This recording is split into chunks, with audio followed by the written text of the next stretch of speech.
Hello friends, అందరికీ నమస్కారం అండి. Welcome to KVC kitchen. Friends, ఈరోజు పంజాబీ స్టైల్ చోలే భటోలే అండి.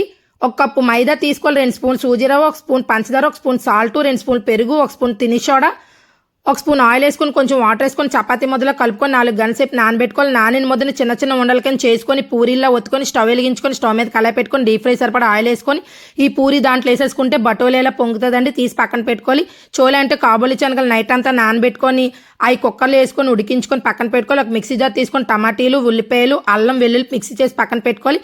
ఒక కళాయిలోని ఆయిల్ వేసుకొని 2 స్పూన్లు జీలకర్ర, ఒక 2 బిర్యానీ ఆకు, 1 కప్పు ఉల్లిపాయలు, పచ్చిమిరకాయలు, మనం మిక్సీ చేసి పెట్టుకుని టమాటీ పేస్టు, 1 స్పూను ధనియాల పొడి, 1 స్పూన్ సాల్టు, 1 స్పూన్ కారం, 1 స్పూన్ పసుపు వేసుకొని ఫ్రై చేసుకోవాలి. కొంచెం వాటర్ వేసుకొని మరిగిన తర్వాత ఈ శనగలు వేసేసుకొని 1 స్పూన్ చానా మసాలా వేసుకొని కొంచెం కొత్తిమీర వేసుకొని దించేసి రెడీ అయిపోయిందండి చోలే భటోలే. చాలా టేస్ట్గా ఉంటుంది. మీరు ట్రై చేయండి. ఎలా వచ్చిందో కామెంట్ సెక్షన్లో చెప్పండి. నా వీడియో కనుక మీకు నచ్చినట్లయితే నా channel like, share, subscribe. Thank you for watching.